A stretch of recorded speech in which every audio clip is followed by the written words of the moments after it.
এই যে দাদা, তাড়াতাড়ি কোথায় চললেন? আগে টিকিট দেখান, টিকিট টিকিট।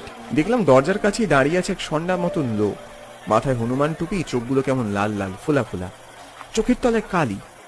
আমার কাছে টিকিট নেই দাদা, আমাকে একটা টিকিট দিন। এই যে টিকিট নিন, 8 আনা দিন। রজত জয়ন্তী সপ্তাহ চলছে, আপনার জন্য টিকিটের দাম 1 আনাও কম হবে নি। আমি বুঝলাম তর্ক করে লাভ নেই, তাই পকেট থেকে 10 টাকার নোটটা বের করে ওনার হাতে দিয়ে সোজা ভিতরে চলে এলাম। প্যান্ডেলের ভিতরে ঢুকে দেখি সামনে বিশাল মঞ্চ, মঞ্চের পর্দা ফেলা। বুঝলাম বিরতি চলছে, চারদিকে কানায় কানায় লোকে ভর্তি। এত ভিড় আর অন্ধকারের মধ্যে চেনা মানুষকেও অচেনা লাগে, অতএব এইভাবে খুঁজে পাওয়া মুশকিল। একটু বসে যাত্রা শেষ হলে না হয় দেখা করে নেব, তাই জায়গা খুঁজে বসে পড়লাম।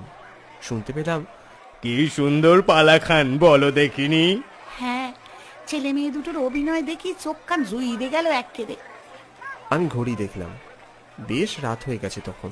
আচ্ছা, পালা কখন শেষ হবে বলতে পারেন? পালার তো শেষ নাই গো, এক পালা শেষ হবে, শুরু হবে আরেক পালা। আমরা তো শুধু দর্শক মাত্র, সব কাজ তো তেনারাই করেন। মহিলাটির কথা কিছুই বুঝে উঠতে পারলাম না। ইতিমধ্যে পেটে ছুঁচোয় ডন দিতে শুরু করেছে। সেই বিস্কুট আর চা ছাড়া আর কিচ্ছু পেটে পড়েনি। ঠিক তখনই কানে এলো, এই ঘটি গরম, ঘটি গরম। ভাবলাম কিছুই যখন পেটে নেই, ঘটি গরম কিনেই খাই। ও দাদা, ঘটি গরম কত করে? 4 আনা, ঝাল হবে? গ্রামের জীবনযাত্রা কত সহজ সরল ভাবলাম, এখানে এখনো 4 আনাতেও খাবার পাওয়া যায়। 1 টাকা বের করে এগিয়ে দিলাম ওনার দিকে। এটা পুরোটাই রাখুন। লোকটা চোখ বড় বড় করে আমার দিকে তাকালো, কি যেন বিড়বিড় করলো, তারপর ঘটি গরমের ঠোঙা এগিয়ে দিয়ে মিশে গেল কোথায়।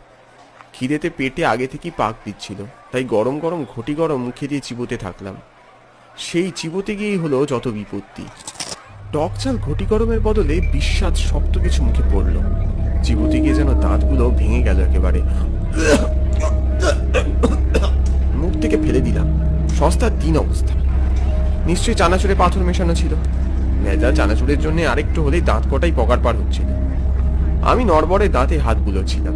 ঠিক তখনই স্টেজের ওপর আবার ঝাঁকানাকা মিউজিক শুরু হলো। দেখলাম মঞ্চের পর্দা সরে গেছে। স্টেজের ওপরে অল্প আলোয় দেখতে পেলাম জনা কয়েক লোক একটা লোককে ঘিরে দাঁড়িয়ে আছে। দেখেই বোঝা যাচ্ছে এরা গ্রামের লোকেদের অভিনয় করছে। লোকটা হাত পা ছুঁড়ে চিৎকার করছে, আমাকে এভাবে বেঁধে রাখতে পারবে, কিন্তু আমার বুকের মধ্যে জ্বলন্ত প্রেমকে তোমরা কিভাবে বেঁধে রাখবে? প্রেমের অনল সবাইকে পুড়িয়ে ছারখার করে দেবে। নিচু জাতের মাইয়া লইয়া লটর বটর করে, তোর মুখে কোনো কথা সাজে না। এক্ষুনি জমিদার মশাই আইসে তোর শাস্তির নিদান দেবে। ওদের কথার মধ্যেই দেখলাম একজন ধুতি পাঞ্জাবি পরা লোক উইংসের পাশ থেকে সামনে এলো। আর যে কজন লোক এতক্ষণ তর্ক বিতর্ক করছিল তারা মাথা নিচু করে সরে দাঁড়ালো। বুঝলাম এই সেই জমিদার। তবে তুমি মিত্তির বাড়ির ছোট ছেলে নগে? নিচু জাতের মেয়ের সঙ্গে ভাব ভালোবাসা করার শাস্তি তুমি জানো? ভালোবাসা কোনো জাত দেখে না, রং দেখে না, মান দেখে না। ভালোবাসা শুধু হয়ে যায়। কাউকে ভালোবাসা কি অপরাধ? আলবাত অপরাধ, আর তার শাস্তি হলো জ্যান্ত জ্বালিয়ে দেওয়া।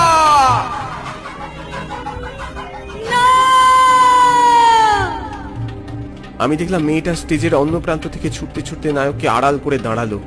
বুঝলাম এই হলো এই যাত্রার নায়িকা। ওরে যদি মারতে হয় আগে আমার মারেন। ভালোবাসা যদি অপরাধ হয় আমিও সেই অপরাধে অপরাধী। তবে শাস্তিও একা পাবে কেন? দুজনকে শাস্তি দিন। না না, তুমি এসো না জোসনা, চলে যাও। আমি এই হৃদয় তোমাকে দিয়েছি। আমি মরে গেলেও তোমার মধ্যে বেঁচে থাকবো। না, আমি তোমার কিছুই হতে দেব না। এই মেয়েটারে টান মারা ফেলাই দে। তখনই নায়িকা গর্জে ওঠে, এই তোরা নাকি লেখাপড়া করা বাবু? তোরা জানিস না আমাদের সকলের একখানি জাত, আমরা মাইন্সের জাত। মাইয়ার মুখে খয় ফুটতাছে। ঠিক আছে, ওরা তখন পুড়ে মরার ইচ্ছে, তখন একসঙ্গে চালিয়ে দে দুজনকে। দেখলাম দুটো ছেলে মেয়েকে ওরা জোর করে টানতে টানতে নিয়ে গিয়ে গাছের সঙ্গে শক্ত করে বেঁধে দিল। জোসনার কোনো দোষ নেই, ওকে ছেড়ে দিন। তোমাকে ছাড়া বেঁচে আমি কি করব? তার থেকে মরণই ভালো, একসঙ্গে মরতে তো পারবো। আমি মুগ্ধ হয়ে ওদের অভিনয় দেখছিলাম। মনে হলো যাত্রা নয়, যেন কোনো সত্যি ঘটনা চোখের সামনে ঘটছে। নিজের অজান্তেই চোখের কোণে জল জমে উঠেছিল।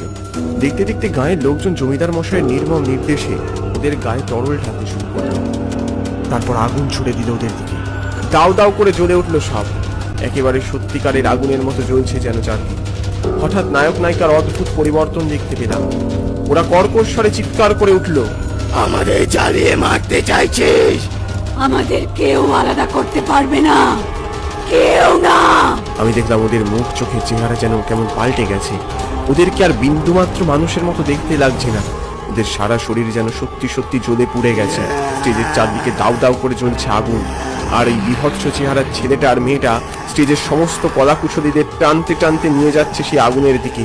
সবাই চিৎকার করে উঠছে, পেয়েছিস তোরা? আমাদের মারবি? কাউকে ছেড়ে দেব না, কাউকে না। এই তোদের কেউ ছাড়বো না। তোরা সব দেখেও কোনো প্রতিবাদ করিসনি, অতএব তোরাও মর। দর্শক আসনের দিকে আঙুল তুলে হুমকি দিল ওরা। আমি কিছুতেই বুঝে উঠতে পারলাম না এটা কি যাত্রার কোনো অংশ নাকি সবকিছু সত্যি।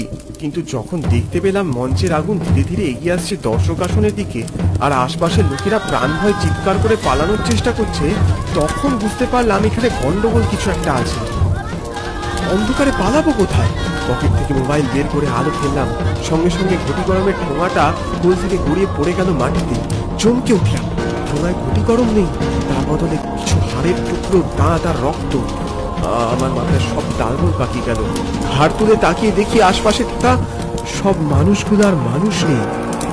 ওরা যেন অশরীরী, ওদের চেহারা ঝলসানো, বিভৎস। সবাই আমার দিকে তেড়ে এলো। আমার সারা শরীর জুড়ে শিহরণ খেলে গেল। কি করবো বুঝে উঠতে পারছিলাম না। ঠিক তখনই আশপাশ থেকে এই চিৎকার শুনতে পেলাম, বলু, এই বলু। আরে তো মামার ডাক। আমি বুকে ভরসা পেয়ে চেঁচিয়ে উঠলাম, মামা আমি এখানে, আমাকে বাঁচাও, ওরা মেরে ফেললো। এই যে এই পেছন দিক দিয়ে তুই পালিয়ে আয় এক্ষুনি। আমি দেখলাম প্যান্ডেলটা দাউ দাউ করে জ্বলছে।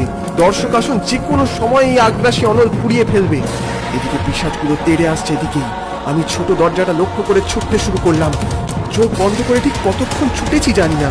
ঝোপঝাড় পেরিয়ে অবশেষে মামার সঙ্গে দেখা হলো, কিন্তু তখনও কথা বলার সময় ছিল না। মামাও ছুটছিল, তার সাথে আমিও। অবশেষে মামার বাড়ি পৌঁছলাম যখন, তখন মাঝরাত। তুই ওই ঝোপ জঙ্গলের মধ্যে কি করছিলি? কি করবো আবার? শুনলাম তোমরা ওই যাত্রাপালা দেখতে গেছো, আর তাই। উমা, কে বললো তোকে? ওই তো পাশের বাড়ির। ও বুঝেছি, সুবর্ণা বলেছে না। আমরা কোথাও যাইনি রে, বাড়িতেই ছিলাম। আচ্ছা যাবো কি করে বলতো ওনাকে এভাবে রেখে দিয়ে? আর তুই তো আমাদের একবার ফোন করতে পারতিস রে। ফোন তো করেছিলাম, এই যে দেখো। কই? এই দেখ, এই দেখ, কোনো ফোন আসেনি। আশ্চর্য। আর আমি এটাও বুঝলাম না যে ওই যাত্রাপালায় আমার সাথে কি হচ্ছিল। ওখানে কোনো যাত্রাপালা হয় না বলু, ওখানে কিছুই হতে পারে না। ওই নিচু তলায় অনেক ইতিহাস লুকিয়ে আছে, সেই সব তোর না জানাই ভালো। বেঁচে ফিরেছিস এই সৌভাগ্যে।